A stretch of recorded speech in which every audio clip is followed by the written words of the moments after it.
Everyone, and welcome to another live watch along on Football Talk podcast. My name is Ozzie, and I'm your host for this evening. Liverpool's game versus Brighton has just begun. We'll go through the lineups and see who's starting. To It will be interesting lineup for both teams. Mainly Liverpool, of course, because we've won the league now and we're pretty much on holiday mode. For Brighton, there's still things to play for. If they were to win today, for example, they'll have a good chance of qualifying for Europe next season. So it's going to be an interesting game. Right now, I see Gakpo on the ball. He cuts inside. He shoots. Oof, just missed the post there. Good start there from Liverpool in the opening minute.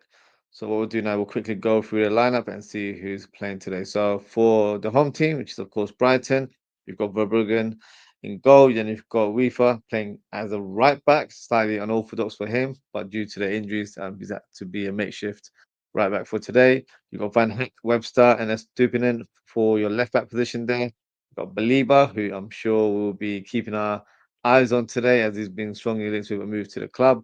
You've got Ayari, who's been in good form in recent weeks, scoring a couple of goals. Then you've got Minte, Gruda, and Adingra on the left-hand side, and Danny Welbeck leading the line for the Seagulls. And for Liverpool, you've got Allison in goal, Simicast at left back, Konate Konsa in the centre back roles, and then you've got Conor Bradley on the right hand side, who's of course celebrating a new contract extension with the club. So Bosley, very interestingly, is playing in a deep position on paper. I'm sure that change as the game goes on. I think it might be more. If we play more with 4-3-3, and you've got Groundwork being the single pivot, and then you've got Szoboszlai and Elliot playing as your advanced eights. But we'll speak about that tactically as the game goes on. But currently on paper, you've got Gakpo on the left, Elliot in the number 10 role, Mo Salah on the right hand side, and then you've got Chiesa starting up top today, which is very, very interesting. So this game doesn't have a lot of importance for Liverpool because we've met our goal, we've won the league title. But it'll be interesting to see how Chiesa plays. Arne Slot said some kind words regarding Chiesa in the press conference. But is that just another way to build him up in order to part ways with the player in the summer? Could be a possibility. There's already strong links with Napoli. Apparently, they would like to sign him on a loan deal with an option to buy. But Liverpool said it's either cash right now or we can do a loan deal with an obligation to buy at the end of that spell. So it looks like, for me, the writing on the wall for Chiesa that he will be moving on and potentially moving back to Italy. Um, let's see how it goes. But for now, it looks like he could be parting ways. So this could be one of the last couple of games that we see Chiesa wearing a red shirt. So if you didn't have a you know real purpose of watching this match, which I'm sure everyone does because we're Liverpool fans, despite not with it being more of a feels like a preseason game more so than anything else. But you still want to support the rest and watch the game. So hopefully, he has a good game and yeah, parts ways or puts himself in the talks for another place next season. So we'll see. Only time will tell. Um, but in terms of the bench, let's see who's available for the bench. And I'm sure there'll be a lot of eyes on certain players. So for Liverpool, Joe Gomez makes a return to the bench, which is a very welcome sight. Hopefully, he gets some minutes onto the pitch. Imagine if he scores the goal, that'd be a good one because he will finally break his duck. I'm still hoping and praying that he does do that one day. You've also got Endo, Van Dijk, Luis Diaz, Darwin Nunez, Curtis Jones, Robertson, Kelleher, and surprise, surprise, Trent Alexander-Arnold on the bench as well. Whether he gets to play remains to be seen. Um, a lot of fans mixed feelings with regards to that, but he's still technically a Liverpool player. If he comes onto the pitch, I think he deserves our support. He shouldn't be booed for every touch like he did the other day. I think when he first got onto the pitch, the instant reaction, I feel like it's warranted because you still got to express how you feel in terms of what the player's done, and a lot of fans aren't happy. So you do have to express yourself in that way. And but after that, I don't feel like it was acceptable for us to, or I say us, as in the Liverpool fans, to boo him for every touch. That's something you do when he actually becomes a rival for another club. When he is playing for Real Madrid and we're facing them, that's the time to kind of do that. So yeah, didn't completely agree with that, but I do think that you shouldn't really tell how people feel, and the instant reaction was warranted in my opinion. So yeah, so let's move on. Alexander seems to be the topic of conversation, and even in regards to transfer, we've already, well, not officially, but it looks like we've already found his replacement in Jeremy Frimpong, which is for me a fantastic signing. I've been very pleased with the links to the player, and I'm impressed in terms of what he brings to the table, his versatility, and I feel like it's going to be a real asset for us next season. So great signing there. Conor Bradley signing a new contract, so that's a positive as well. And it looks like we're switching our attentions to left back, where according to rumors, we've already had discussions with the player, and that is Milos Kerkez, and we're just finalizing terms and conditions with the club in regards to the final transfer fee. So, we could wrap up another player, and the window hasn't opened. It officially opens in the 1st of June. So it'll be interesting, look what Liverpool do. Liverpool haven't wasted time. Already seeing strong rumors with regards to Wirtz, and apparently Man City have pretty much not withdrawn their interest, but pretty much stepped away because I don't think the player has shown any indication that he wants to join the club. So it's between Bayern Munich and Liverpool. Be very interesting to see what happens. I feel like in terms of the deal, the defining factor will be how much Leverkusen want for the player. Apparently, the fee is around 126 million. So if it's that much, I don't think Bayern Munich can pay those kind of prices. Liverpool, on the other hand, can. People will point out and tell you that we've still got that Caicedo money, which we haven't really spent. So technically, that is correct as well. And if you look at the last two windows, we haven't spent any money whatsoever. I know we've bought Chiesa, but 10 million is pretty much loose change. Oh, there's a bit of a penalty shot there for Brighton. Ref waves play on.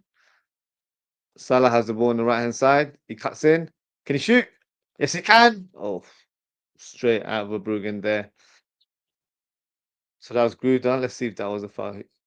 Gruda scored his first goal the other day. I clipped him, but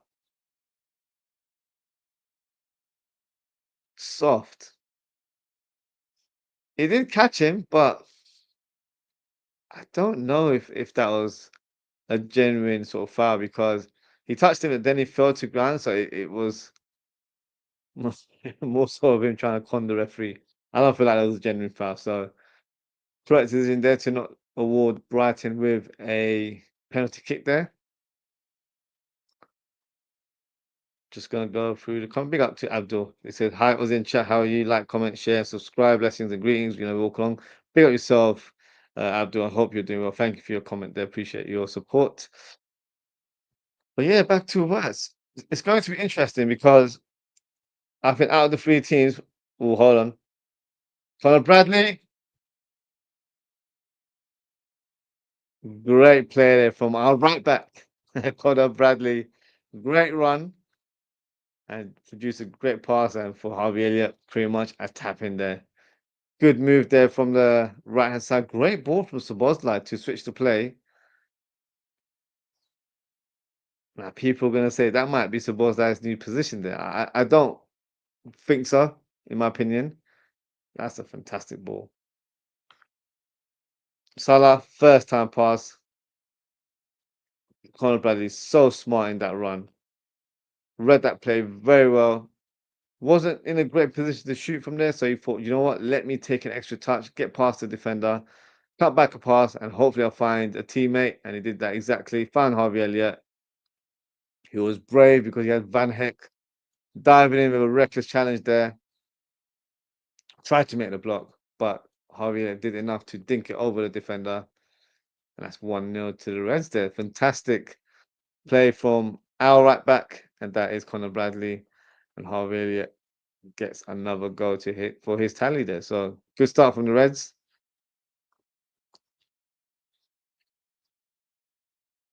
But yeah, back to West. It's going to be very interesting because of the transfer fee involved. 126 million, it's a lot, don't get me wrong, but he's a special player. He's a very talented player. Only just turned 22, so got plenty of years to really make his name at the top of the game. Future Ballon d'Or winner. I feel like he's that kind of level. So it would be interesting to see what happens with that deal because Verse is a very interesting profile, and he's a profile where he's quite versatile and he can play on the left wing if you want him to play there. He can play a false nine. Oi, I didn't go with a deflected shot there. Just went over the bar, but I think it's a corner kick to Brighton. So yeah, back to Verse. So in terms of his profile, naturally a number 10 can play on the left wing and even a false nine, where he's given a bit more freedom to roam and be a creative spark, but at the same time be a focal point and try and get on the end of goals as well. So it's a very interesting player, to be fair. If I'm being honest, I don't think he's a player that we kind of desperately need, which sounds crazy out loud. Only on the basis that if we were to sign him, I would see him being utilized more as a false nine for the team, and I would rather us sign a pure striker. But the other thing might be as well, the club may have targeted those established gunmen like Isak and Alvarez and Osimhen and Gyökeres. Maybe not Gyökeres, and I'm not saying he's not an established gunman, but I think he's a bit more attainable to get out of the four. So we could still get, you know, in the ideal world, sorry, Wirtz and a Gyökeres. Um, it's not too crazy of a transfer fee between the two. So maybe they thought we have to come up with a different solution, find another player that, you know, is ready made because there's a lot of players that we're linked with that are, for me, project strikers right now, the likes of Sesko's and your Ekitike's, but they're not the players that I want us to be our main strikers or our main number nines. If they were back up to like an Isak, then that makes perfect sense. But if they're not, then that's not the kind of striker I want us to sign. So if you were to sign Wirtz, it gives you flexibility in terms of the front line. Players can be shifted around. You know, Szoboszlai can play on the left or as a number 10. Wirtz can play as a left on the left or number 10 or as a false nine. You got Luis Diaz on the left and as a false nine as well. So it gives you that option up top as well. The player that I really want, which I'm sure if you guys have watched my transfer talk shows recently, is Turkey, and he's available for 19 million pounds. He's already said his goodbyes, so that shows me that he's possibly even had discussions with his next club. I'm praying and hoping that is Liverpool because there hasn't been any other indication to suggest that it's any other club. All he's done is announced it. You know, he's in tears in the last fixture over the weekend, so he knows he's made his mind up, and he's ready to depart. So I really hope it is Cherky. Imagine if we were to sign Cherky and Wirtz. It's not that crazy. I'll be awkward because you've got one player who's technically very good and can score lots of goals, but then you've got a player who's a magician. I'm talking about Cherky there, where his assists. I think he's got over 18 assists this season. So what we lack in creativity when Trent isn't around for the team, we can make it up in other positions. I feel like that's going to be one of our sort of creative positions where the number 10 will be used to be the more creative outlet, in my opinion. So I actually did a poll earlier on today. Let me see if there's any results. In regards to Ekitike, because there's been reports suggesting that he's available. I think he's made it clear that he wants to leave Frankfurt. Not officially, but I think that's the rumblings in the background right now. And apparently Frankfurt are demanding 100 million euros. Let me convert that in pounds because that sounds like a huge price tag for me. To be brutally honest with you. Let's have a look. So that's 84 million. I think that's too high. I really rate Ekitike, but because he's not ready made, as in I don't think he's the final article. I feel like he's got a bit of work to do before he becomes that guy. So you're essentially paying for potential, and 84 million for potential seems like a very hefty price, especially when you consider Liverpool, who don't spend that kind of money on anyone. Unfortunately, bad example of that. We did spend that on Darwin Núñez and kind of backfired, let's be honest. So maybe that's a bit of PTSD that, that kind of price range. I want him to be an established player rather than a player that has potential. So we'll see. We'll see what happens in the near future. Let me have a look to see if there's been any votes.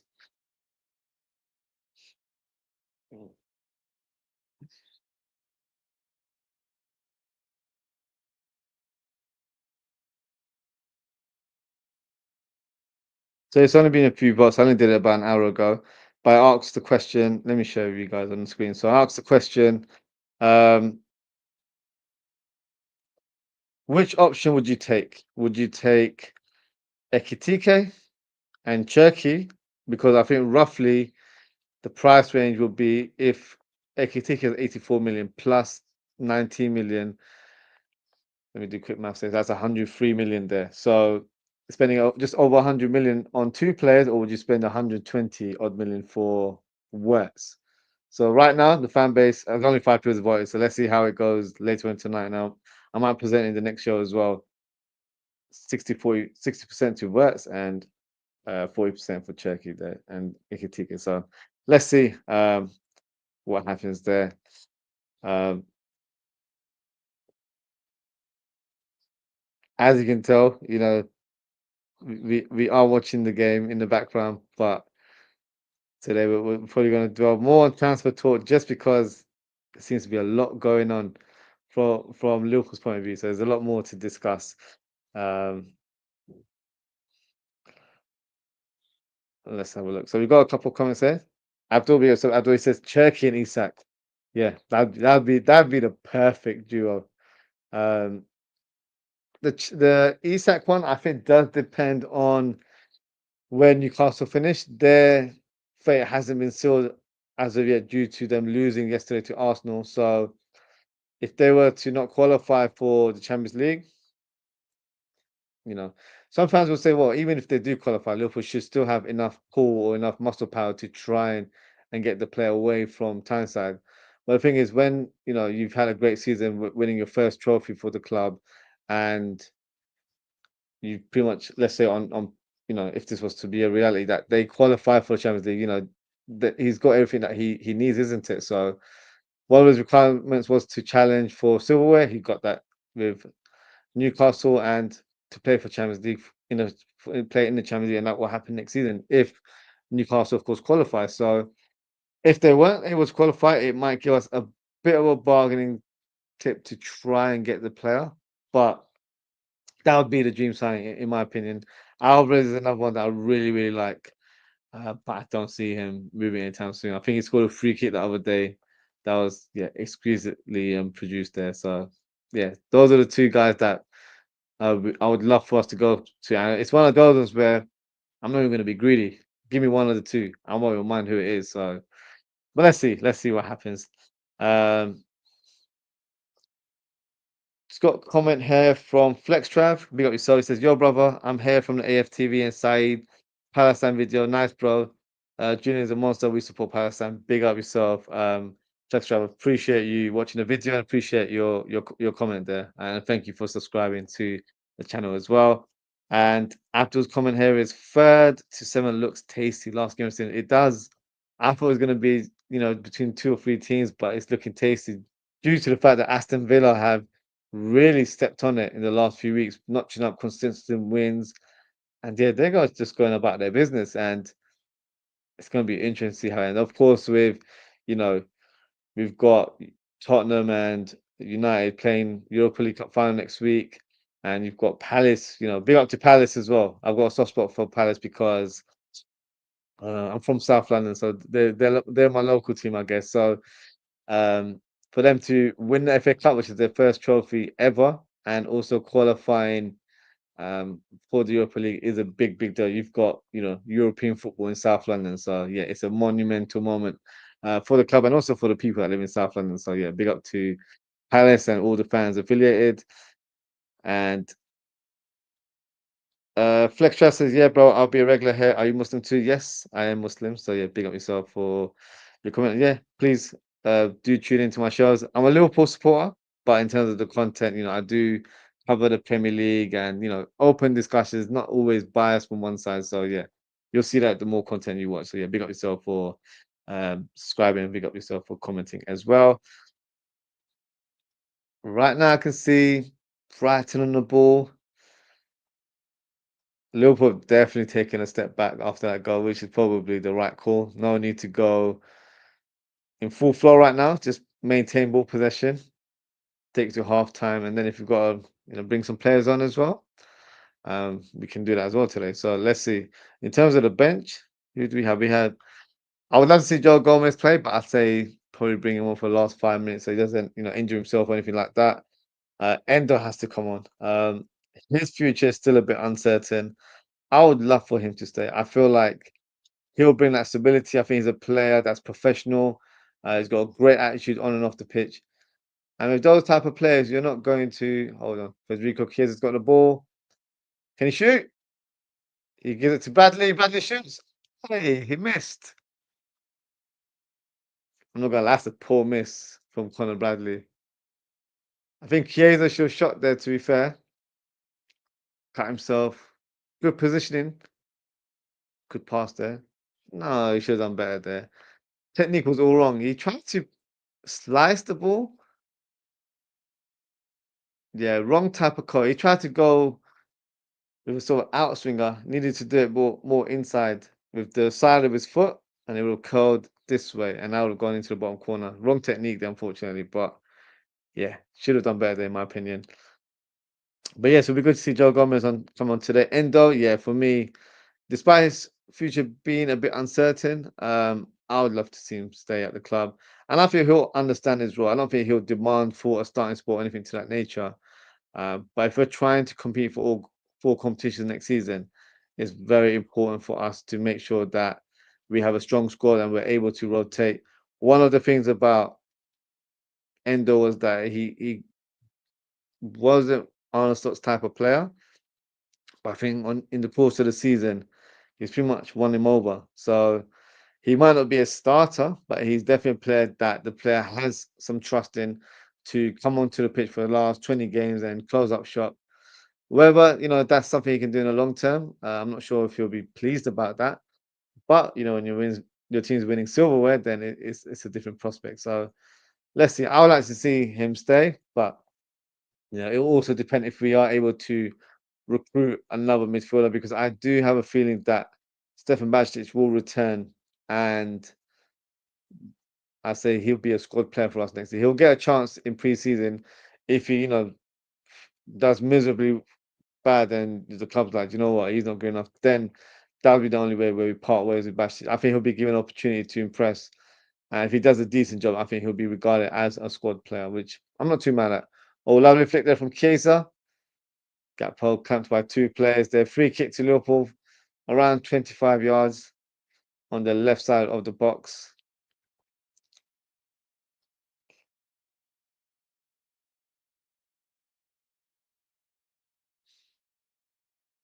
Just got another comment here from Flex Travis says, yeah, bro, your stuff looks good. I'm an over talker. Thought so. There will be lots of comments. I'll try to slow myself down. No, no, no.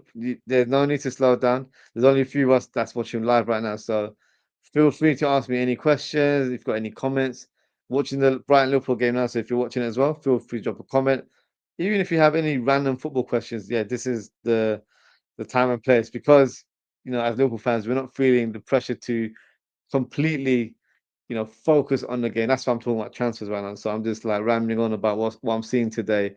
So yeah, the chat is literally for whatever football thoughts. Or do you know what? It doesn't have to be football. If you just want to have a chat, this is probably the place to do it on a watch along. So yeah, feel free to drop a comment if you've got questions. Feel free to do that as well.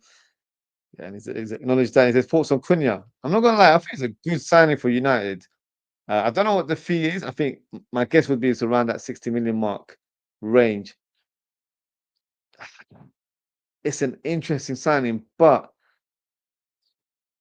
I think they still need to sign a striker. He'll be a good player in their current system because they play with two inside forwards. Cunha is perfect for that inside forward role.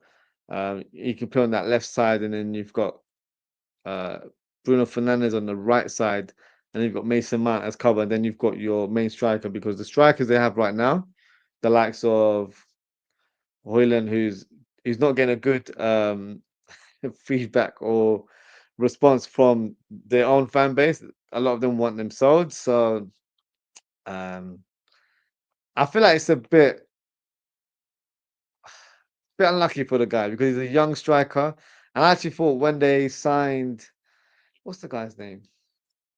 The striker that they signed from um, Bologna. I thought it was the wrong signing because you've signed two strikers that are not like for like in terms of age, but probably like for like in terms of their player development. And to have two young strikers challenging for one role, it's not the right balance for the team because if one's injured, then you've kind of put the other person in more pressure, and they're not experienced enough to handle that pressure as well. So playing for Manchester United, despite where they are in the league and despite what they're doing right now, um, yeah, there's still a big club. Let's not beat around the bush. But of course, on the field, they are abysmal right now. The way the owners operating is shocking. You know, in terms of saving money and all that sort of stuff, having a barbecue instead of a parade. If they were to win the Europa League, that's a bit of a madness. I'm not gonna lie. So um, poor Amad Diallo and Mazraoui, they probably won't get no halal options either. So yeah, that's the situation at the club there. But in terms of Cunha, I think it's a very smart signing, very good signing. But it will only work if they address other areas on the pitch. So for me, the left back that they signed, or left wing back, I should say, Dogu looks a good player. So I think he'd be a fantastic option for that left wing back role. They need to sign a right wing back. Thankfully, I can say out loud now, the perfect player would have actually been ping pong for them.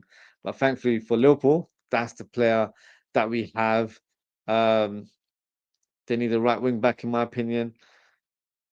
They've got a few centre backs. Maybe they would want someone a bit more accomplished, possibly. I think they need a bit more experience in the midfield. Cunha is definitely one player that would definitely add that creative spark. He's such a talented player. He's had a fantastic season for Wolves this season, and I think they need a proper striker up top as well. Gyökeres could be the option for them because of the connection between the manager and the player from their time at Sporting. So yeah, it's going to be a big summer for them. But also, and I'm not trying to be cheeky here, it's going to be a very difficult sell for Manchester United. If they win the Europa League, then do you know what? That's a cheat code for them there itself because they're where are they? 16th, 17th in the league, and they've gone on to win the Europa League and qualify for the Champions League. That's why you've got the likes of Arsene Wenger saying, the reward should not be Champions League football for the winners of the Europa League. And I kind of do agree with him because, and that's not because it's Manchester United and Tottenham, because even Tottenham can win, and they're in a similar situation as United in the league. But I feel like that's a bit of a too much of a bigger reward, if that makes sense. So maybe that's something the UEFA will look into in the future. But if they sign a good striker, it doesn't even need to be a big signing striker. Do you know what? If they sign like a Liam Delap, I think.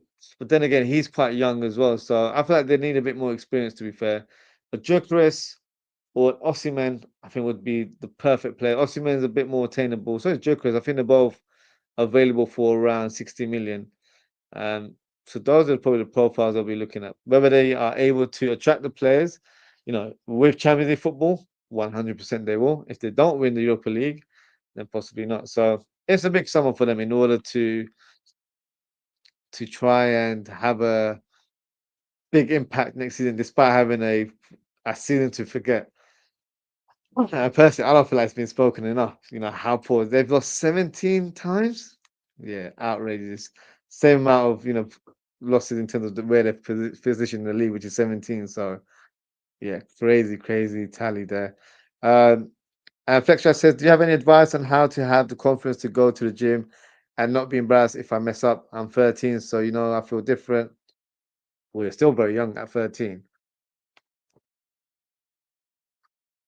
So in terms of the gym, firstly, I'm not even sure if they'll allow you in the gym at that age, but there's nothing to embarrass because a lot of people that go to the gym, they're not fully sort of like trained or they have complete ideas of what to do when they're in the gym. So, just do a bit of research in terms of what sort of workouts you want to do and just take it from there. Nothing to be embarrassed about. Everyone's in their own sort of journey when they go to the gym. Some people want to just lose weight.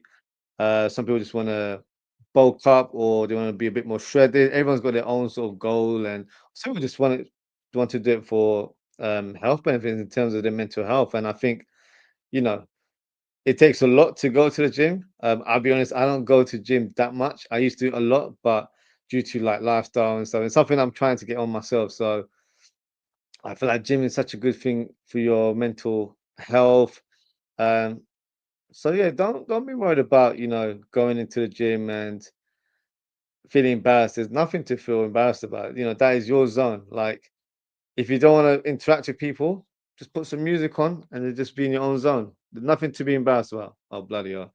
Brighton have just equalised. It's actually a good goal from Ayari, the Swedish midfielder there. Good finish there. Let's have a look at that replay.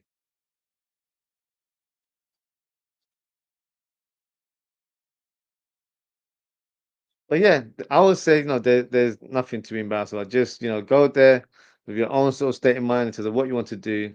And yeah, nothing to worry about. I know it's easier said than done, but yeah, just look out for yourself. Just look out for number one. And yeah, end of the day, you're there for a purpose. And for you to even make that step to go to the gym, that's a well done itself. So yeah, nothing to be embarrassed about.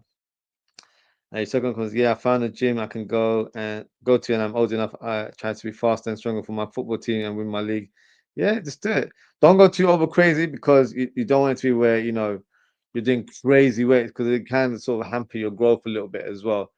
But yeah, just do cardio, do a lot of like running, um, do core exercises. That's more of you building your muscles using your own weight. So if you go to some gyms, I know they've got like monkey bars and all that sort of stuff. That's really good for your core muscles there. So yeah, focus on core muscles, core exercises, and cardio, and yeah, you should be good. So yeah, hopefully that's helped you in terms of your trip to the gyms now. So yeah, big up yourself, and hopefully you can go on and win the league, and you'll let us know how you do with your team as well. Okay, Kanate's on the ball right now. You can tell the players aren't too bothered about the game itself. Welbeck just had an awful shot, ballooned it over the bar there. Let's have a look. Kanate fell asleep there.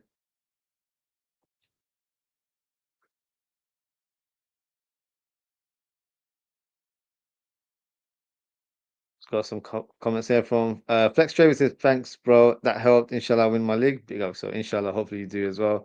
He says, should I tell you about my football career? Yeah, feel free. Feel free to let us know.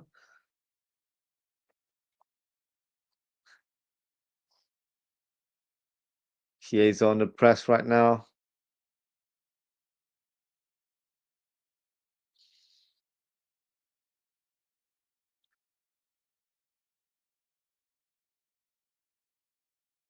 Gruda. Gruda looks a player, to be fair. Oh, that's a good play. Good ball there. Nice block from Conor Bradley.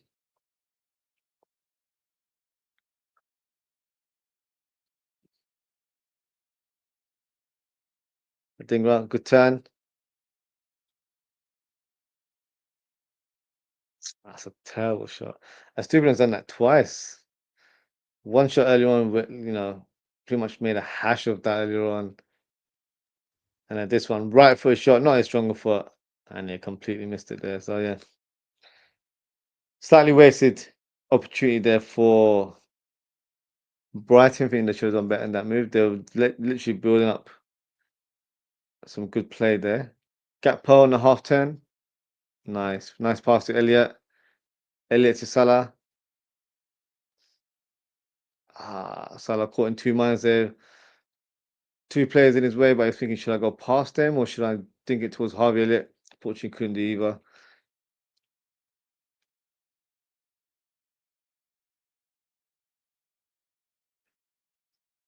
Good tackle from Simicast, good cover from Kwanzaa. Kwanzaa's another player. Big summer ahead of him. Does he stay? Does he get sold or is he loaned out? I think personally, I don't know. I always feel like with Kwanzaa, I have like different answers for every day. Maybe when he's having a howl, I'm like, yeah, sell him. That's probably the only thing. But I think generally, I see a talented player there. I feel like there's a player there that has definitely progressed at a rapid speed since he broke into the team, but at the same time hasn't fully developed. So because he showed a good um, rich vein of form in pre-season a couple of years ago, I feel like that, fast tracked him to the first team there. Maybe he wasn't quite ready. Um, Unfortunately, in like a couple of games this season, he's been at fault for conceding penalties and making errors that have led to goals. But I do feel like as a talented player, that it's just those little margins there where he needs to be fully focused and try and get that out of his game. So I feel like a loan move would be the perfect scenario for him. But at the same time, I don't want us to weaken our squad because if we were to sell him, I don't expect us to sign two centre backs, for example, because I personally wouldn't have Joe Gomez listed as one of our four centre backs. I'd have him fifth choice, but a player that covers the whole back line. So then you'll have Van Dijk, Konate, and Konate is still a question mark if he commits, because if he doesn't sign a contract, then I can see him being sold. Then you've got Kwanzaa, and then I feel like we have to add another defender. So that could be um it would have been Hoyset, but at the minute it looks like he's destined to go Real Madrid.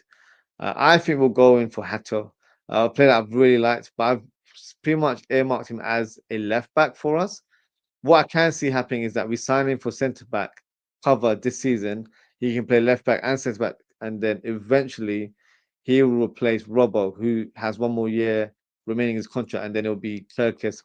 Fingers crossed that we do make him as our signing. But whoever's the new left back signing this year, it'll be that person, and it'll be Atto as our two left backs next season onwards. So yeah, that's maybe forecasting the future of summer 2026 there. Um, but I feel like that would be the idea because he'll come in, be an understudy at centre back for Van Dijk. Uh, if he really flourishes in that centre back role, then that's his position. If not, then he can be a player that challenges for left back and can also be an option for centre back. So I think Hatter would be a smart signing for us. But then some people argue and say, well, maybe that's not the profile we go for. We go for a proper centre back because Liverpool generally sign sort of commanding centre backs that are like 6'3" plus, that kind of thing. Um, Not that Hatto's short. Hatto's 6 foot, so he's not exactly short. Um, but maybe he doesn't fit the profile that some fans are expecting. But I feel like he'd be a good option at centre back as well. So being a fourth choice player, I don't think that's a bad option.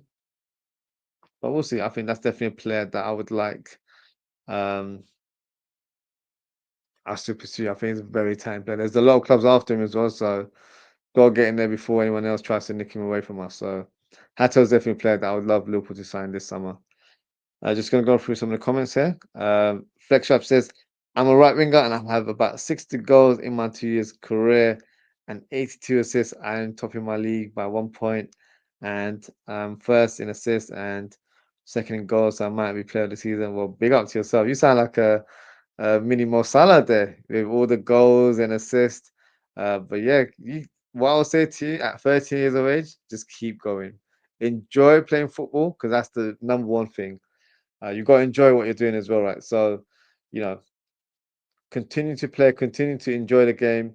Be a sponge as well. When your coaches are telling you things, to do on a pitch, like try and absorb that information as much as possible. And yeah, look, whatever's in your fate, inshallah, you do become a professional footballer. So yeah, that's what I say. What will be will be. So enjoy your football is the main thing, and yeah, just take it from there. Stay positive, and yeah, keep doing things. That's a great great bit of stats there. I'm impressed by that. So yeah, big up yourself and yeah, keep going. That's what I would say. And Flex says, "It's all right if I get my friends to subscribe." Of course, feel free to send it to your friends, share it with your friends and family. And yeah, if they subscribe, appreciate you doing that and I appreciate your support as well. Back to the game. I see Gakpo just kept the ball in play against another Dutchman Reefer. Oh, thought he was about to shoot there. Hesitated, unfortunately.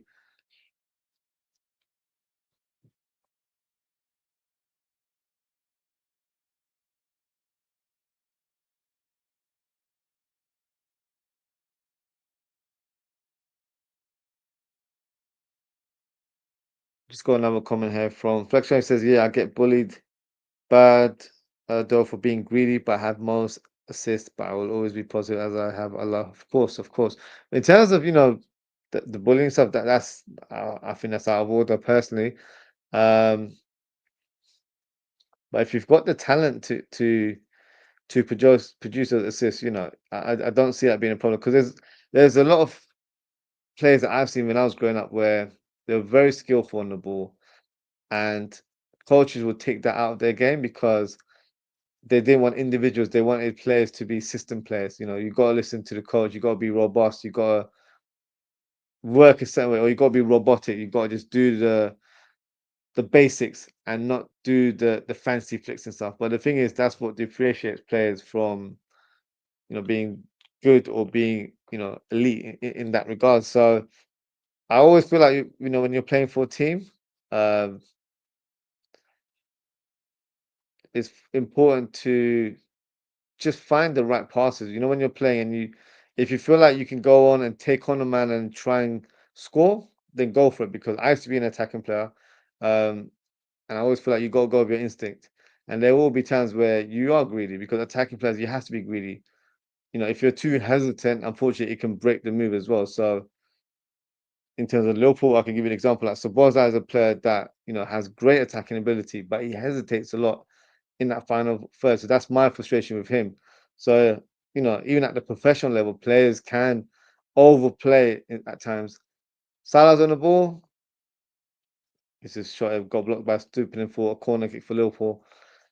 So yeah, hopefully the bullying is not too bad for you. If it becomes a bit of a problem, definitely say address it with your coaches and try and find a common ground where it doesn't escalate because football is about enjoying, it's about expressing yourself, and it's a team game. So if players, your teammates are doing that's not the right way to do it. So do what's best for you. If it gets worse, then you're talented enough. It might be where you have to move to a different club or just keep at it. My advice would be keep at it. Haters will hate, unfortunately, and if you're talented, then you've got to showcase it the way you want to play on the pitch. So yeah, just stay positive, and yeah, like I said, you've got Allah, so that is the main thing. You know, with God on your side, anything's possible. So yeah, make sure you do that. I'll be back 1 second. I can see the lighting's gone a bit dim here, so let me just fix my lighting. I'll be back very shortly.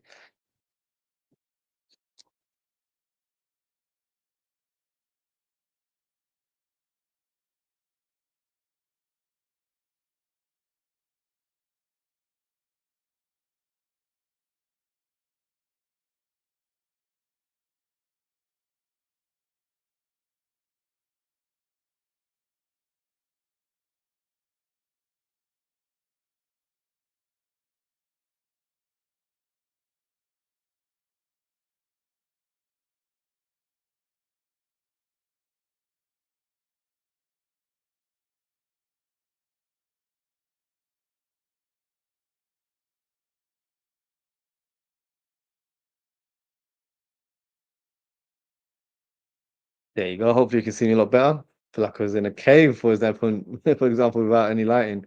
Um, Brighton are being persistent now. They've had a shot through Gruder, saved by Allison, or Conor Bradley fouled there by Estupinian there. Free kick to Liverpool.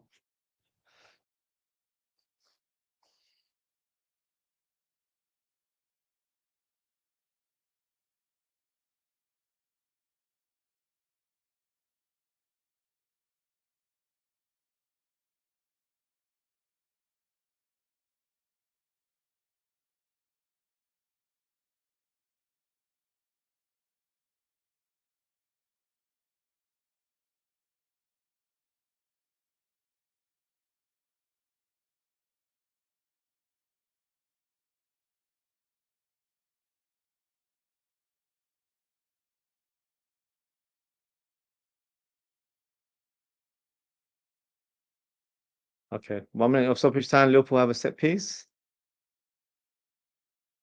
Oh, what? No. Great finish there from Szoboszlai. And that's the example I was saying with Szoboszlai, where I feel like he can be quite hesitant in the final third, but that goal was instinctive. He got the ball, saw himself in a good position, shot with unbelievable technique, and went over the keeper. Plenty of swerve and dip in that shot. Not need to see the replay of that one.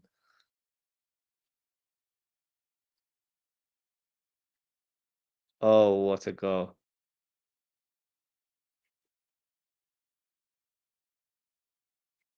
Wow. Kanate was like holding his head. Gobsmacked. That is an unbelievable finish.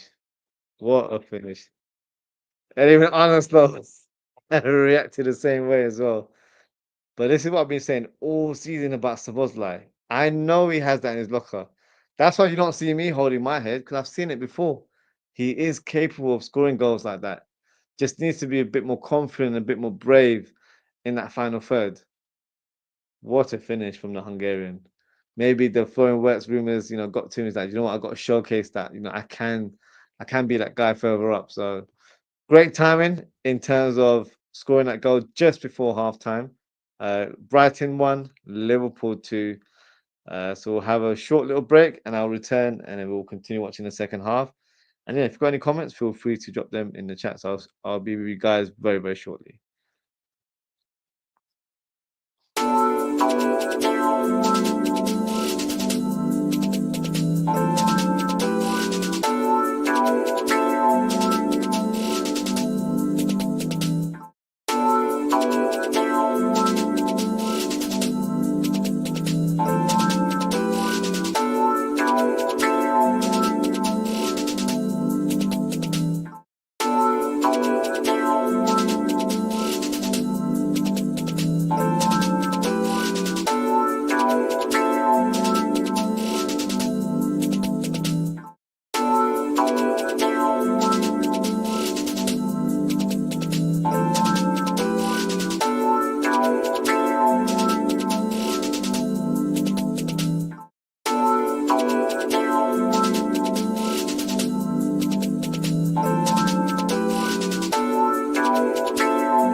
Hey up, guys. We are back with the second half of Brighton versus Liverpool. Liverpool managed to get the lead just before the halftime break through a Sabozlai rocket. So 2-1 to the Reds. So this is a match that we need Salah to get another assist to break the all-time record for playmaking. So hopefully he can get that done today. So he's a bit more relaxed in the last fixture. But yeah, he needs to try and break that record. He's only one away, so hopefully that can happen.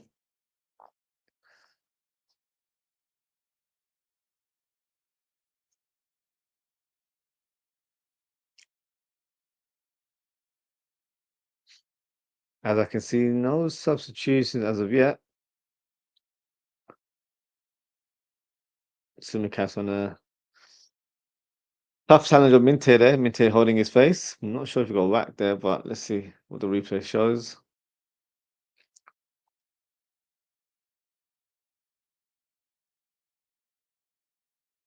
Oh, it's more the landing rather than Simicast attacking his face or anything to that nature.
Free kick to Brighton. Similar range to the Liverpool goal before halftime.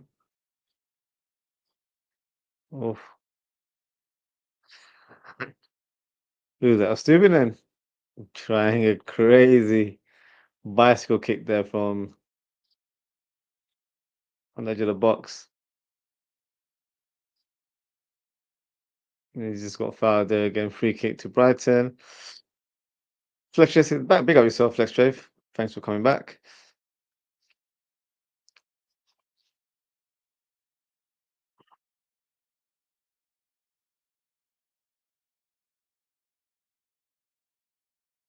This is a good range for Brighton to challenge Allison. We've got Burbeck, Ayari, Gertruda.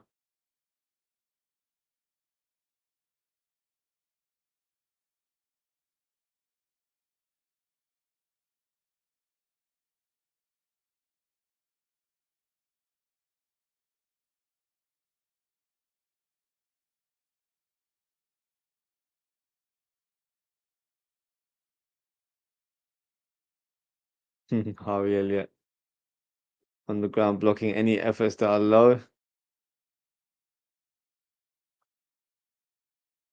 Burbeck, a free kick. Oh, great save from Allison. Not sure if that was on target, but can never be safe. Let's have a look. was hitting the post. Great save from Allison. Parried it away from danger. Corner kick to the Seagulls.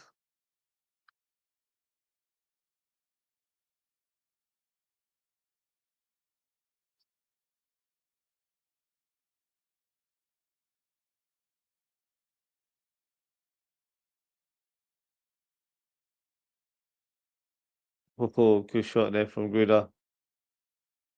Allison with the first time clearance. Gakpo wasn't confident about that, to be fair. Brighton had possession of the ball. Gruda up against Simicast. Finds Ayari. Oh, come on. That was a shoulder to shoulder, no?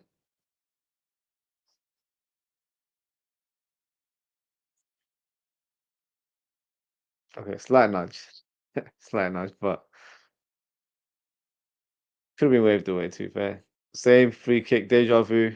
Champion a couple of minutes ago.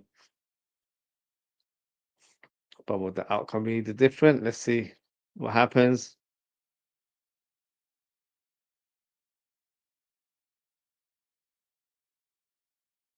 Oh, yeah, with the free kick. We've had tries to control it. But nah, no good control from the Dutchman. Flex comment says, yeah, I saw this video about this guy who said in summer he will be gone because his life isn't good anymore. And it got me thinking that I'm lucky to be alive and I should treasure the time I have left. Of course you should. Of course, whatever that person was going through, hopefully, he's okay and, he's able to fight those demons and, get over it because it's one of those things where, you know, life is tough for everyone. So you just have to try and find positivity in some shape or form. But at the same time, of course, make sure you're appreciative in terms of life, be respectful and loving to people around you, and yeah, just treat everyone with respect. Treat everyone equally. That's what I would say. So of course, hopefully that person is doing all right and going through better times right now. But yeah, we have to take um, each day as a blessing, and that's what we're taught as Muslims as well. Nothing is for granted. Doesn't matter where you are in life in terms of status or wealth.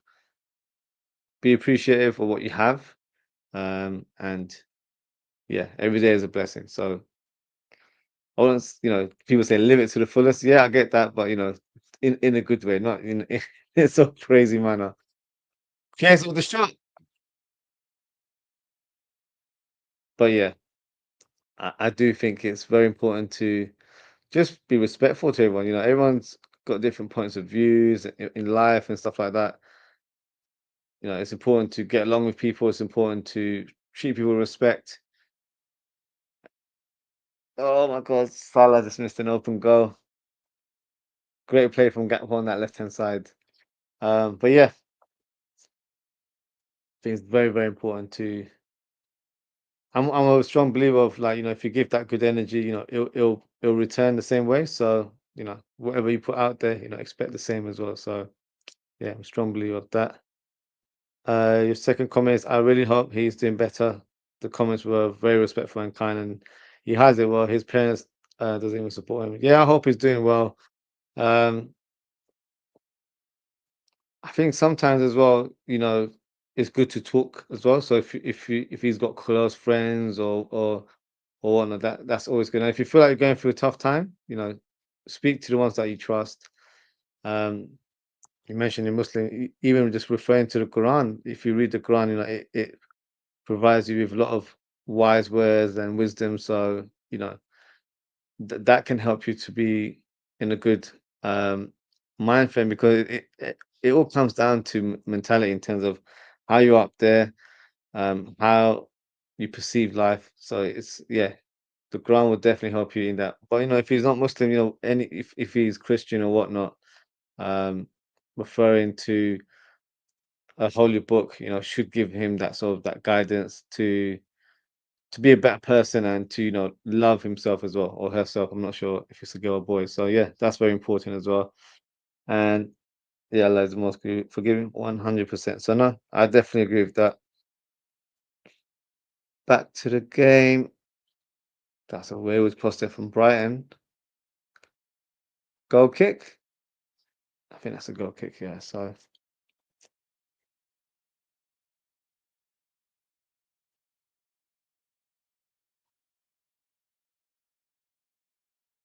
let's have a look at that Salah chance. Great run from Gakpo.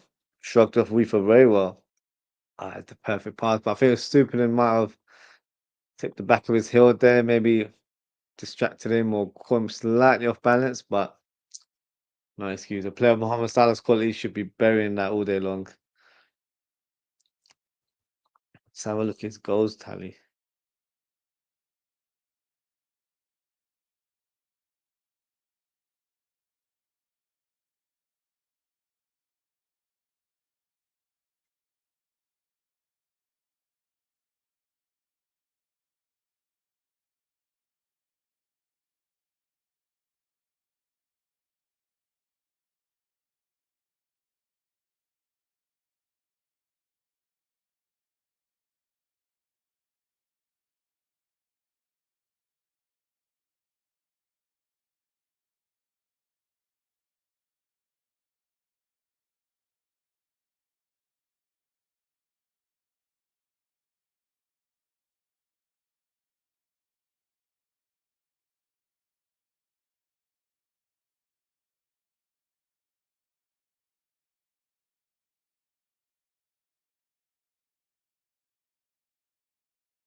Just seeing your comments here is oh my gosh, that comment from Camille.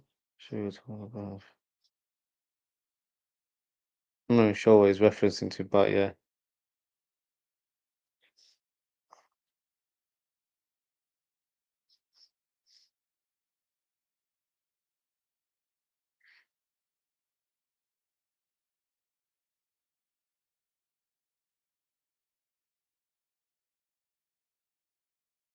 Yeah, this guy's definitely getting blocked now. Yeah, thank you for that flex Trav. I've blocked him off. Yeah, saying hurtful comments like that. Yeah, it's not definitely not accepted in my channel. And then yeah, to elaborate on Palestine even worse. So yeah, thank you for highlighting that because yeah, I don't tolerate that sort of stuff within my live chat and within the community of Football Talk podcast. So yeah, thank you for that.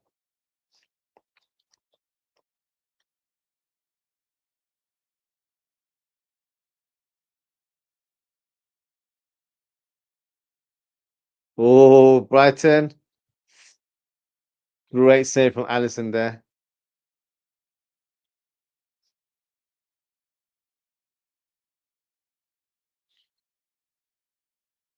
Not gonna lie, I thought that was a definite goal for Brighton. Good cross. That Bruder, great back heel. Not gonna lie, I would expect Danny Welbeck to have buried that, but Allison, this is why he's elite.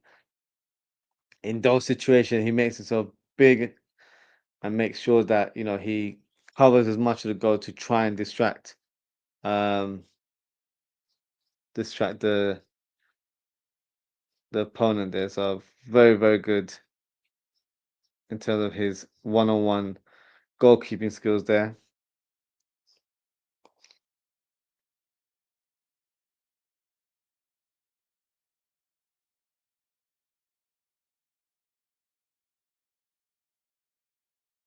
Yeah, I'm gonna have to block this other guy. I think it's the same person again.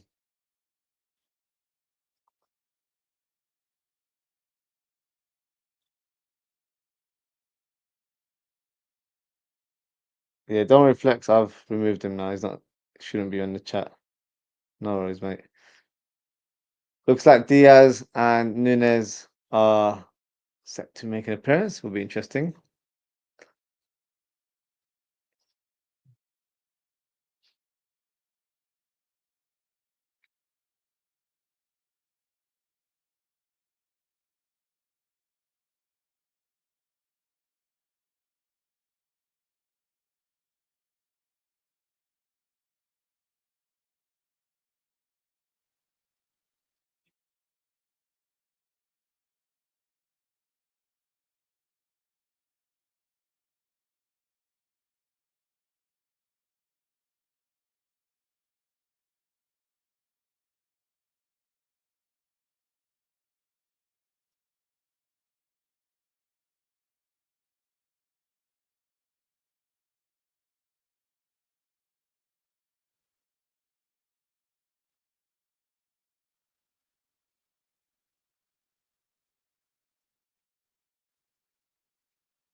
Oh, Gakpo with a shot there.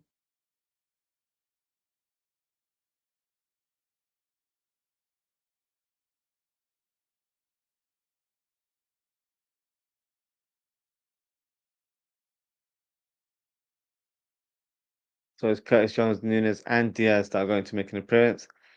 Just got a comment here from Flex Travis says, "Yo, I don't know if you will say yes, but do you think I can have mod?"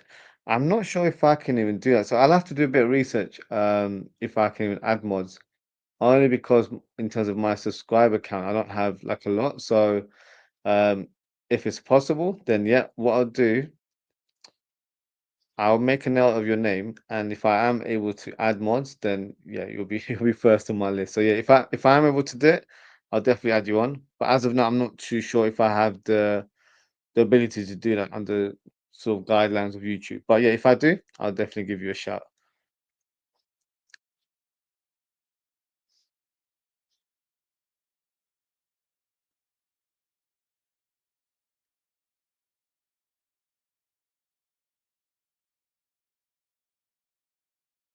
Be interesting to see who these players replace now. So Jones, also he's probably replacing Szoboszlai, like for like.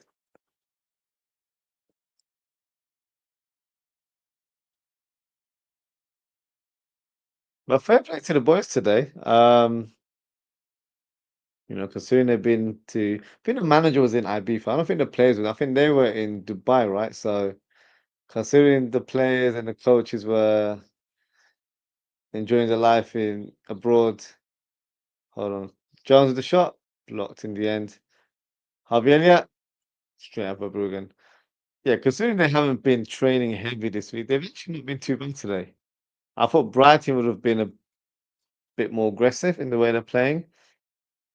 But Liverpool just showing their quality. Flexshaft says, "I'm okay. I'm pretty sure you can because I have a friend who has 50 subs and he made me a mod whenever you want for. Yeah, yeah. Do you know what? I'll look into it. I've never really looked into it, to be fair. If possible, yeah, I'll definitely reach out to you. So yeah, I've got your name noted down. So if I can, then I'll definitely try and get you on.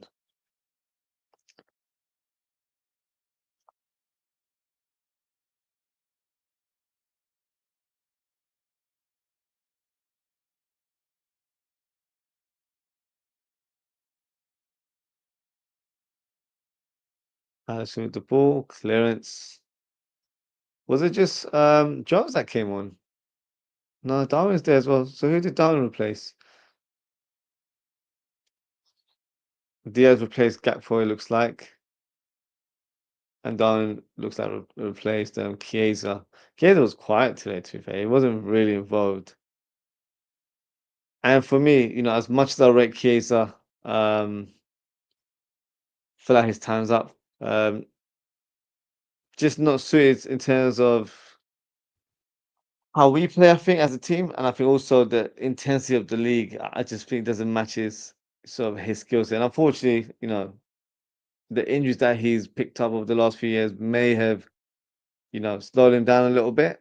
Because he was one of the most lethal wingers in world football at one point. So such a shame. But it seems like such a likable guy. Graham Burke with a shot, blocked by Belieber. Um, I think it's very, very important to have a team where everyone is going to be utilized. So if you've got a player like Chiesa who's not playing to the coach's philosophy, but also at the same time availability could be an issue because Chiesa has picked up a few injuries here and there. Best thing to do is probably part ways and a return back to Italy will do him good. I think Napoli is a very, very good team for him to be joining a fan base that has um, great support. So right now, they're top of the table. So their season hasn't concluded, but they're 1 point away from Inter, so they can go on and win the league. So could be, joining the champions. And I don't think we'll be commanding a crazy transfer fee either. It'll probably be um,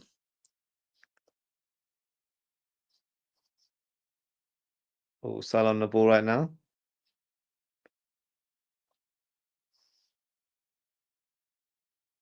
Oh, Salah. Oh, great save from Verbruggen.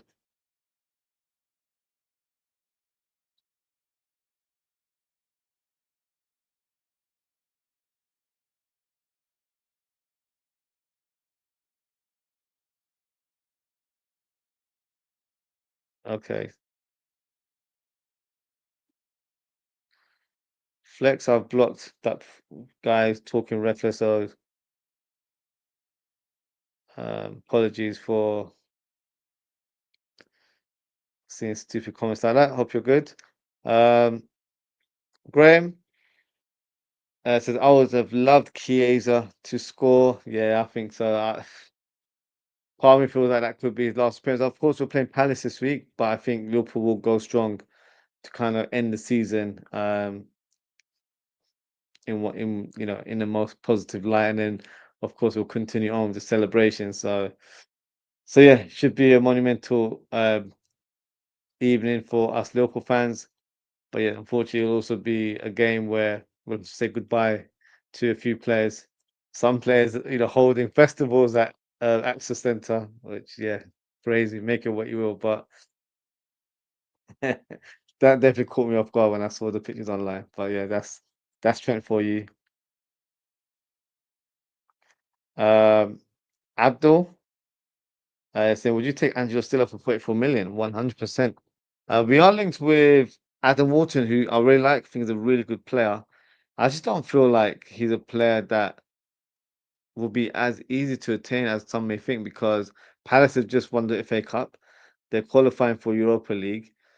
So for me, I think for Alan Walter, it actually might make sense for him to stay there for one more season, gain some valuable European experience, and then next season, after the season concludes, in terms of summer 2026, if he wants to part ways, then he can do so. Oh God. Brighton have just gotten the equalizer through a Mitoma volley. It was coming to be fair. They were charging down our goal quite a bit. So that's quite frustrating.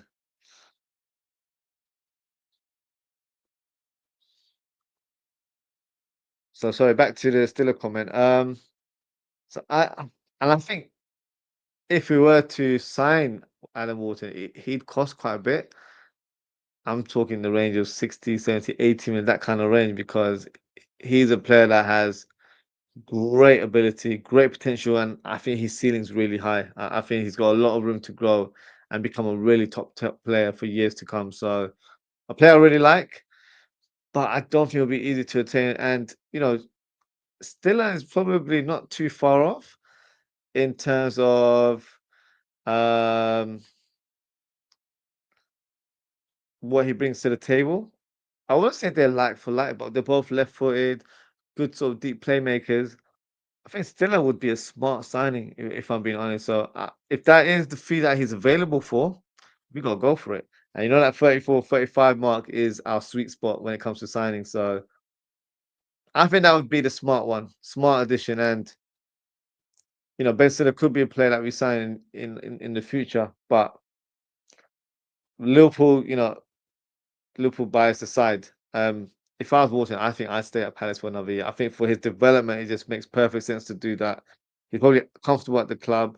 But I have actually heard rumors that he's not quite homesick, but he wants to relocate back to the north because that's where he's from. He was signed from Blackburn. So if that's the case, then that could help Liverpool with that Wharton deal. But Stiller, I think is a great option for us to consider.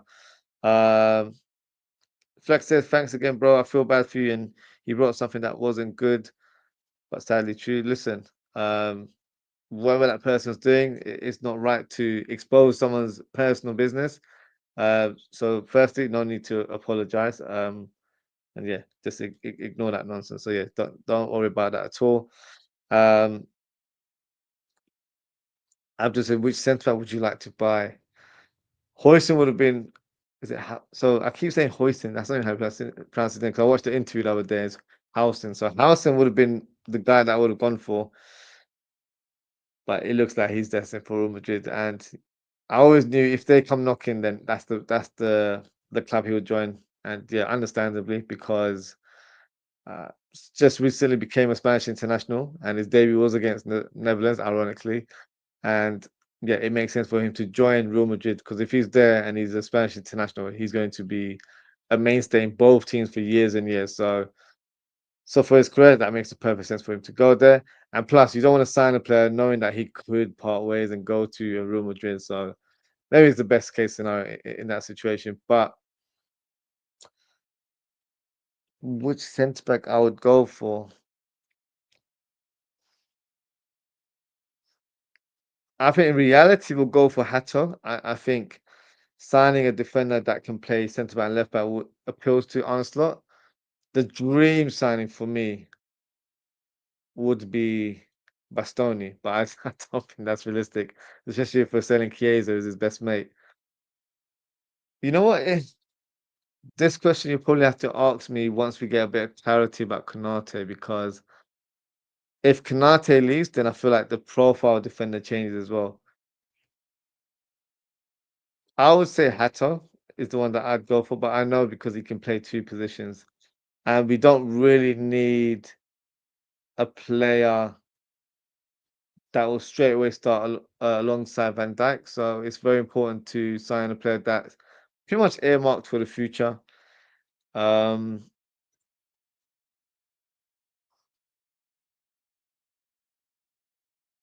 mm, for example, if Kanate was to be sold, because at the minute it doesn't look like he wants to sign a contract or there's a standstill in regards to negotiation,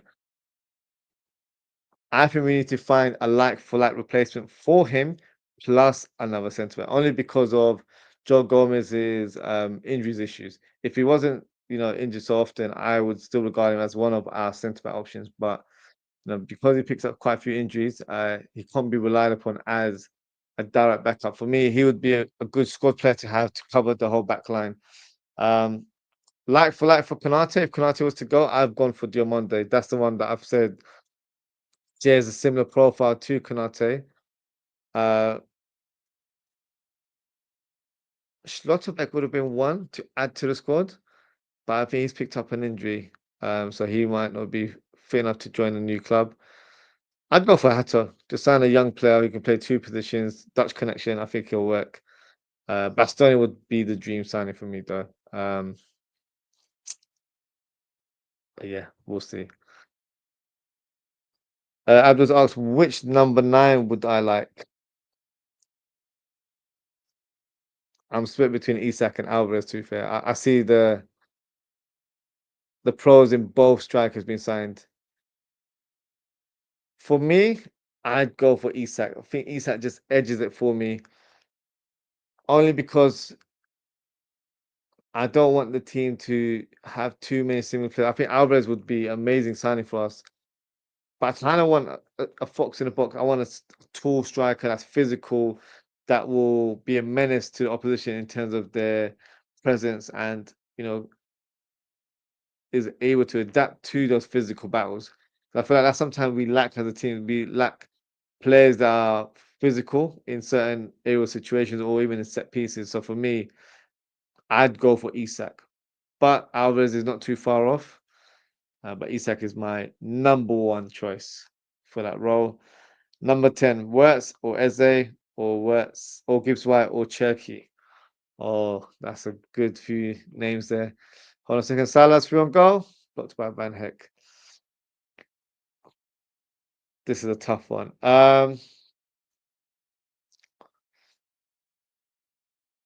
I can't choose. um, I really like Eze. I've read Eze for a number of years, but like Water, I don't think he should leave the club. I think he's the one that scored the match winner. He's helped Palace be in that situation, so he should go on and enjoy the rewards for helping his team get into that position in the first place. So I think he should stay at Palace. Um,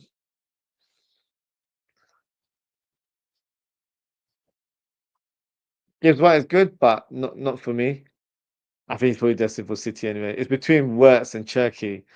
Now, from a financial point of view, if you're trying to, speak to me like I'm a businessman or if I work for FSG, you go for Cherky.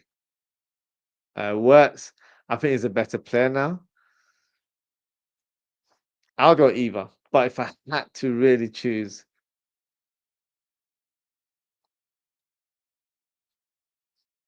I don't know. It's a tough one. I think with Cherky, I really enjoy watching him play, but I think Wirtz would be enjoyable to watch, but I think he fits into Arsenal's football. So maybe Wirtz edges it for me. But I don't see a world where we sign Isak and Wirtz. If we did, game over for the league. But I'll go with Wirtz. But Cherky, very, very close in that decision there. Flexes, I'm gonna go to bed now. See you when I can. Big up yourself, Flex. Thank you for tuning in today.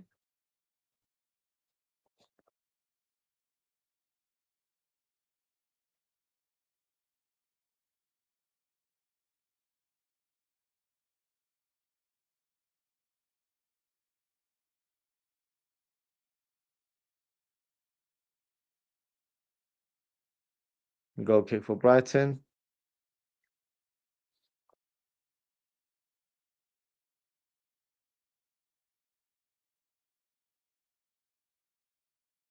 Oh my gosh. Brighton was so close to extending the lead there. Who is that player? O'Reilly. Tried to go with the clever flick, but he made no contact on the ball there. He should have done better, in my opinion. He's offside, to be fair. It would have counted, but I should have buried it. No, he made no contact. His technique was completely wrong. His foot wasn't even in a place to side foot it. So when you're doing those fancy flicks, you still got to position yourself correctly. It doesn't just naturally happen. Yeah, that's a poor miss if I'm being honest. But he looked like he was offside, so he wouldn't have counted anyway.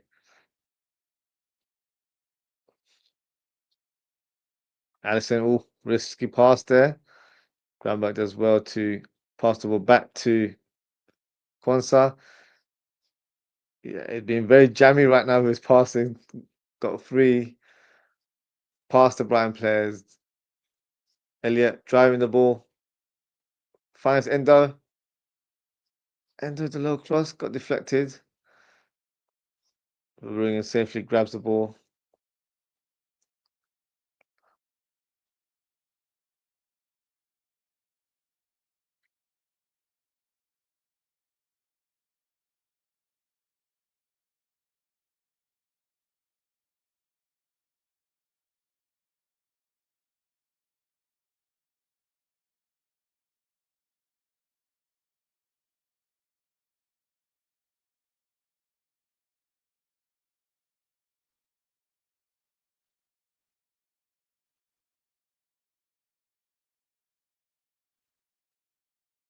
Onside driving the ball. Liverpool on the counter. Diaz cuts in. Shoots. Should have passed it to Harvey Elliott. Feel like he was in a good central position there. Diaz tries to find a bit of space. He can't create it.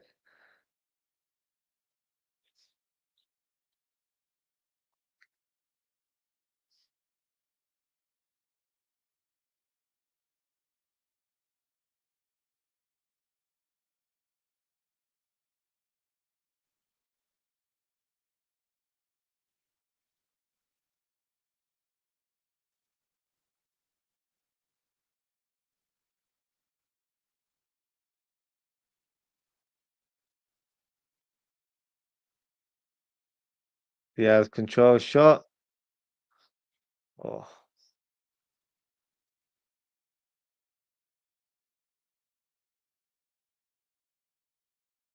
Brighton on the counter now.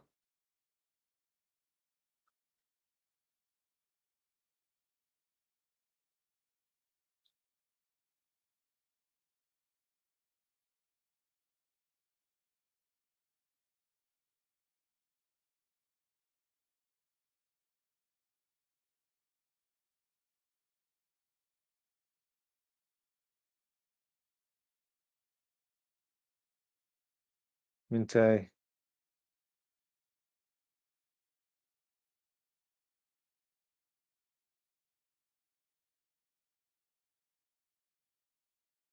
Mitoma. Good save from Addison.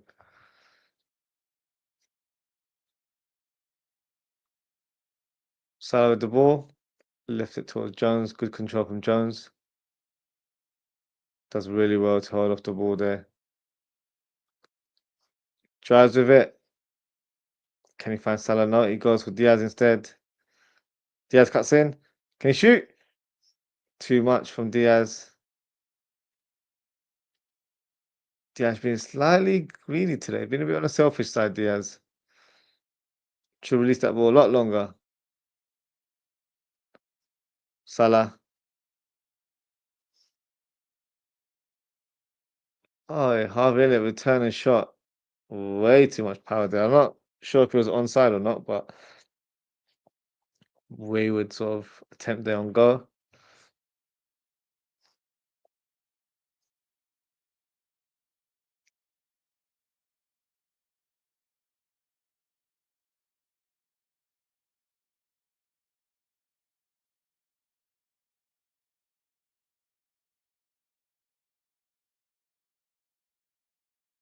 Brighton making a couple of substitutions.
Hold on.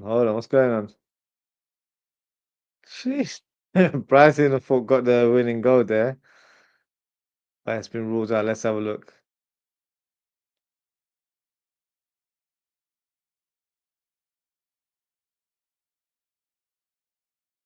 He's onside. That goal might count. Juan says keeping him onside. I think that's a goal.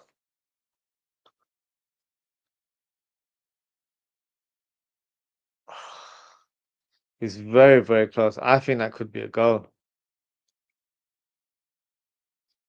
That's when you need VAR to draw the lines.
It's a goal. No surprise. I did say at the time.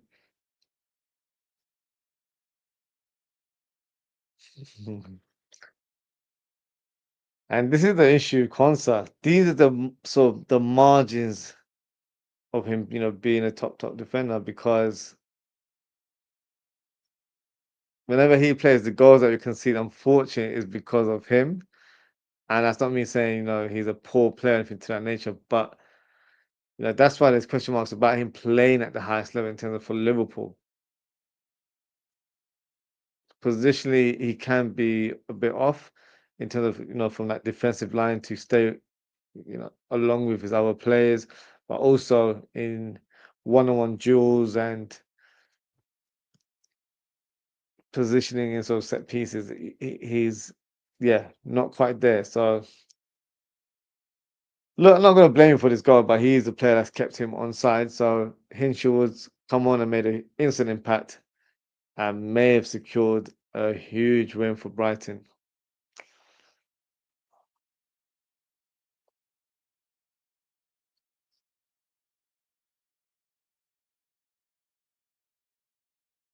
So they are now currently eighth. So eighth place, I think, actually qualifies for European football. Therefore, in the next year, they need a point to secure that without, depending on any other results around them. So let's see what happens. But from a Liverpool point of view, you can't crash out. Like if you feel like that, that's all on you. But I can't crash out and that's losing today. It's just one of those games, isn't it?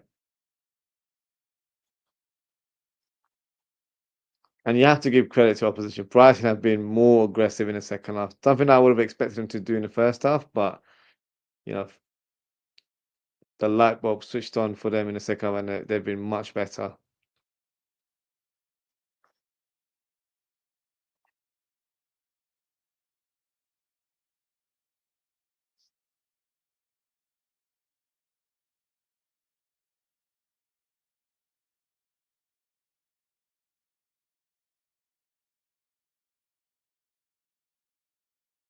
Harvey Elliott to take the corner kick.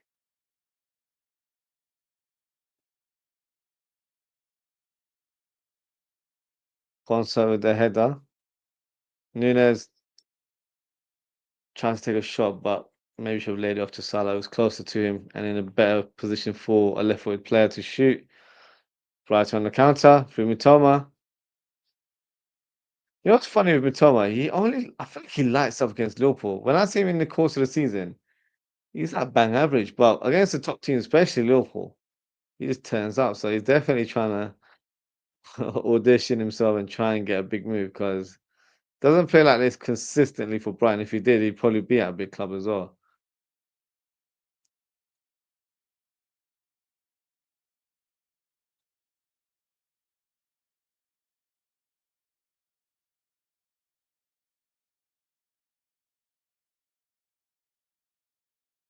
Also, poor clearance there.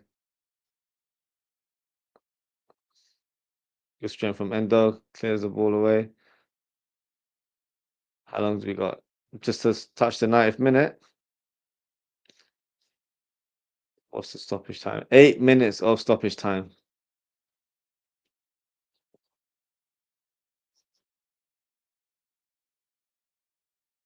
And Liverpool get the equalizer.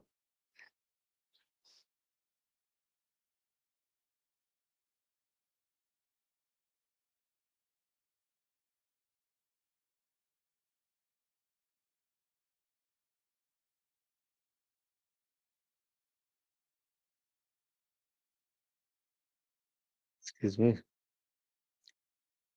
Latte. Harvey Elliott tries to flick it to Salah.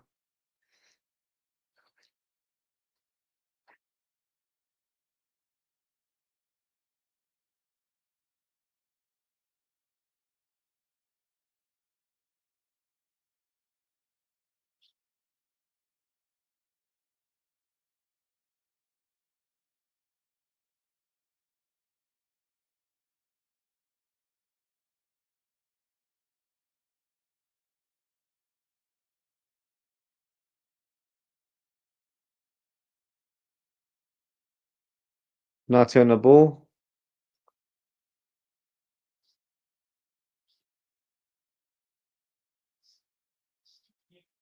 Stupinian. Does well to get the ball away from Darwin Núñez.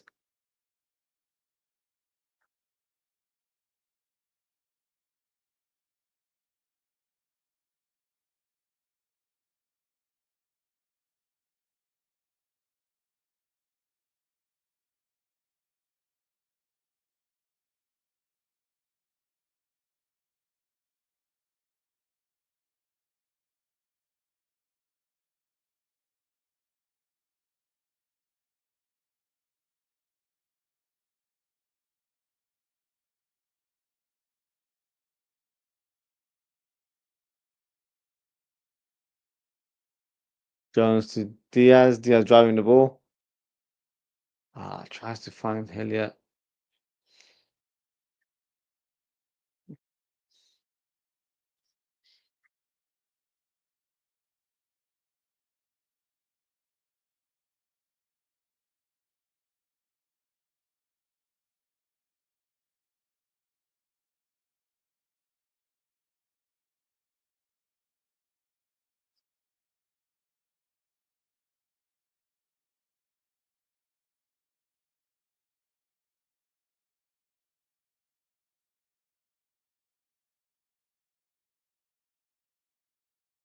Good ball there from Van Heck to. Oh, good piece of skill there from the youngster.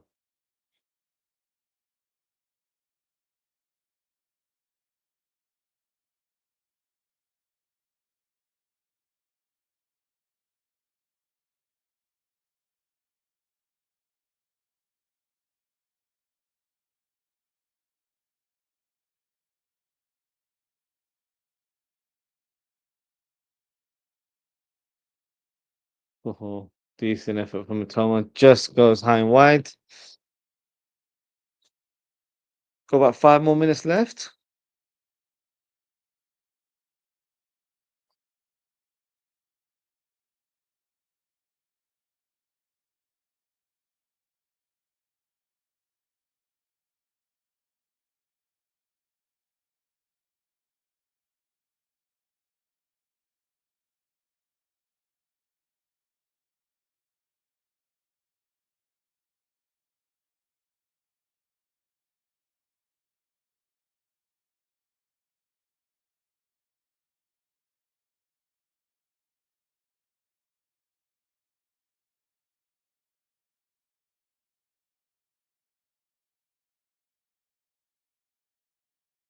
Stooping in, long walk top towards.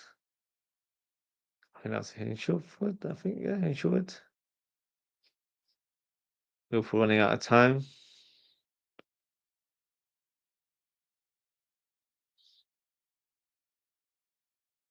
Sponsor.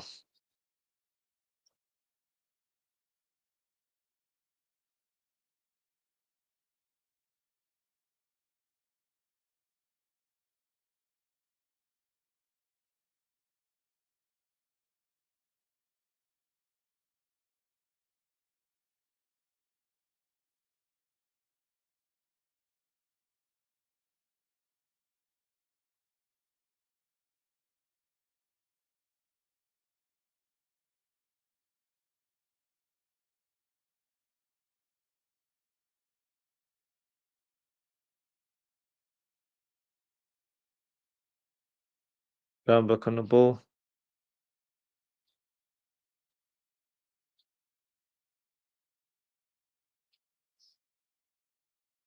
Sponsor.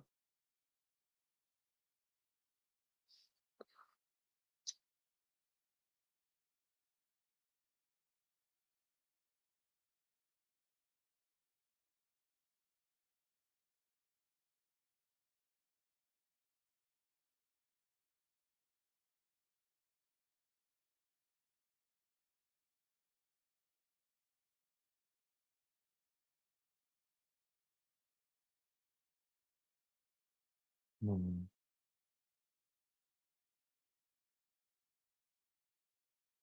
Brighton adding more pressure, trying to make sure that they can secure the win, even extend it to a 4-2 win against Liverpool.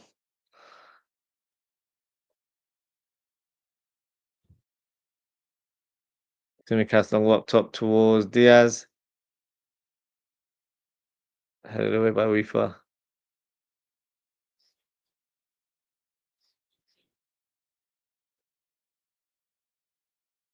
Diaz, all pass there from Diaz.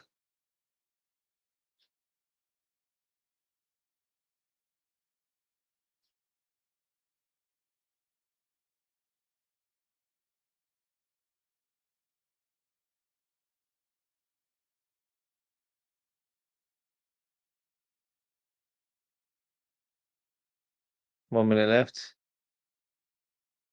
Believe on the ball.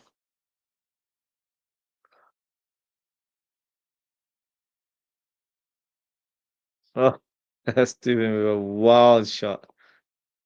Coach is fuming, and rightly so. He's been quite wayward with his decision making. That was not the time to take a shot.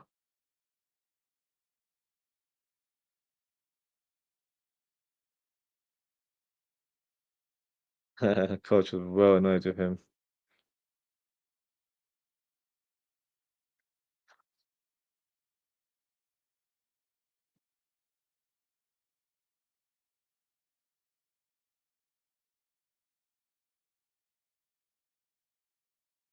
So that is the final whistle. Brighton 3, Liverpool 2.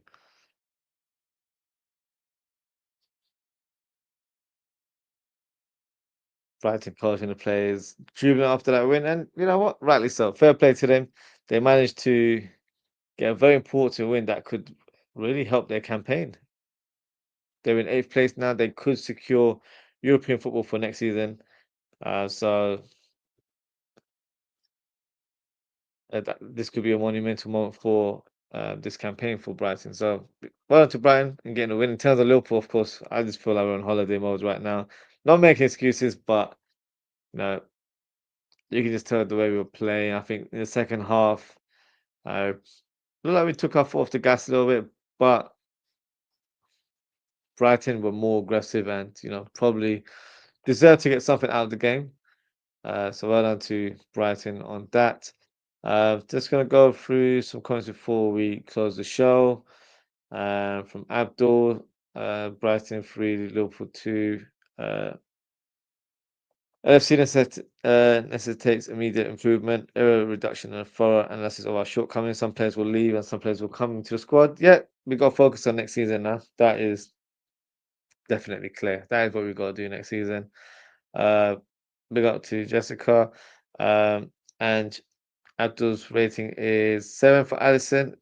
I'd give Allison a little bit higher, to be fair. I think he's made quite a lot of saves. I know he's conceded 3 goals, but he's also made a lot of saves. Simicast 6, Kwanzaa 6. I'll probably give Kwanzaa a bit lower than that, to be fair. Kanate 6, Bradley 7, Szoboszlai 7, Groundberg 6.5, Gakpo 7.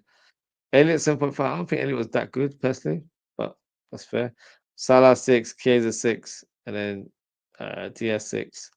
Nunes 5, Endo 6, and Jones 6 as well. So, yeah, let's see. Let's see what happens in terms of Liverpool rebuilding for next season because, yeah, the fixture this weekend is going to be interesting. You've got two teams winning trophies, in a different kind of state of mind.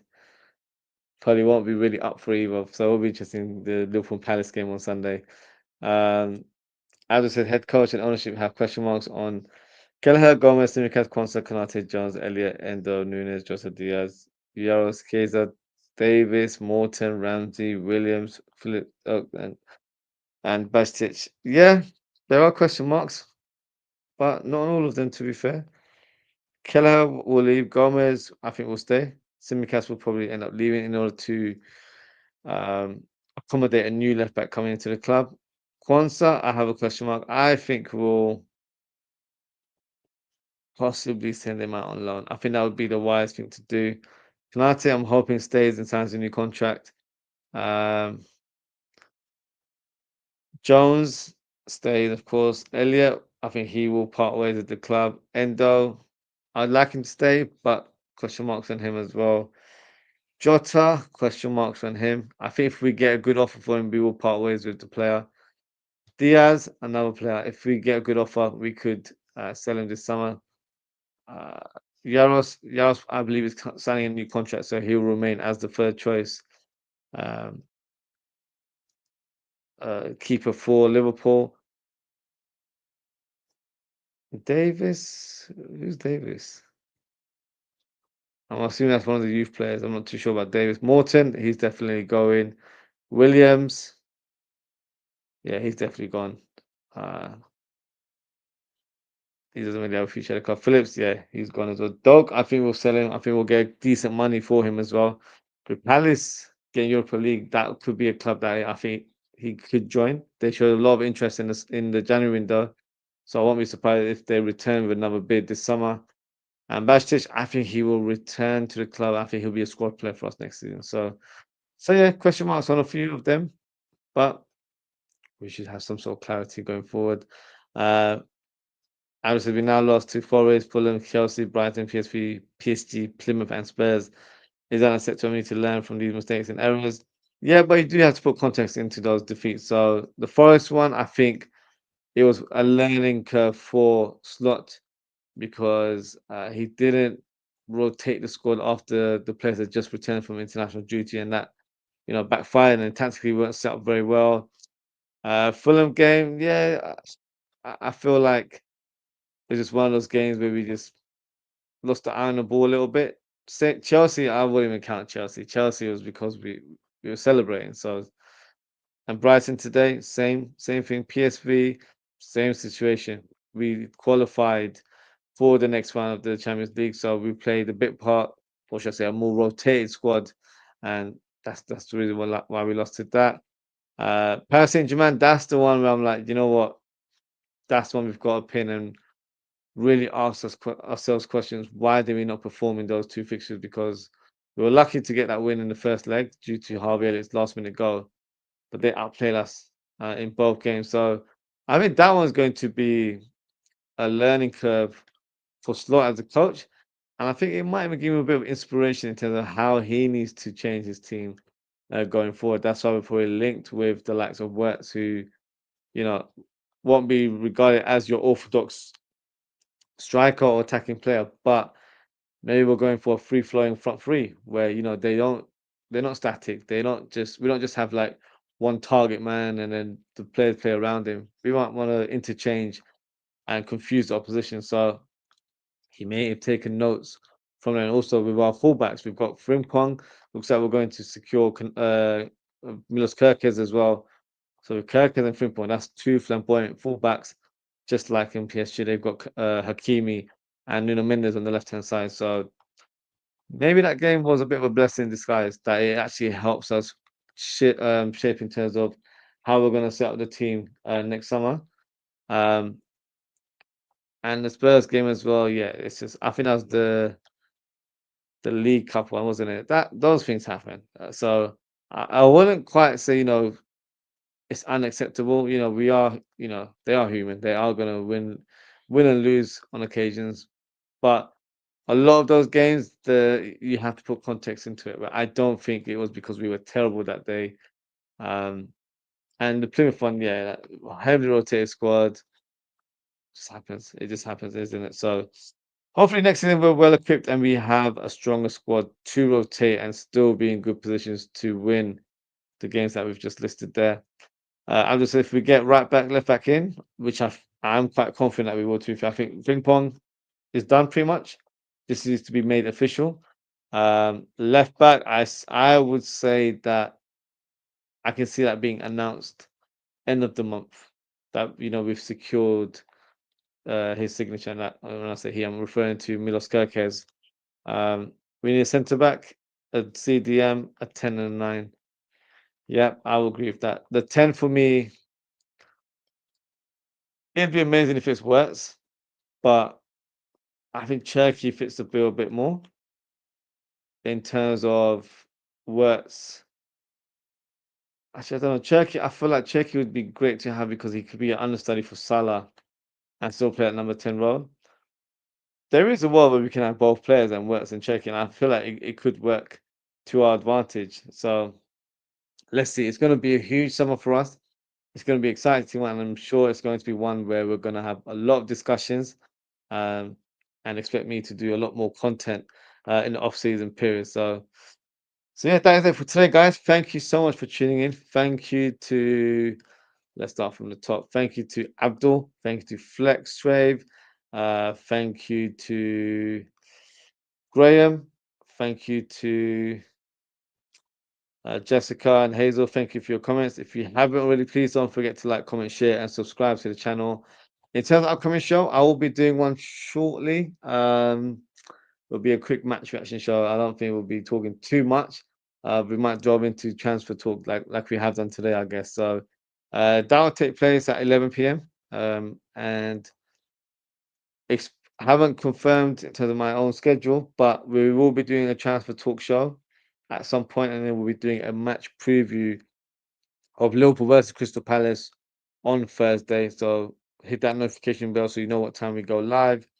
And yes, that is it for today, guys. Thank you so much for tuning in. Take care, stay safe, and I hope to speak to you all very, very soon. Goodbye.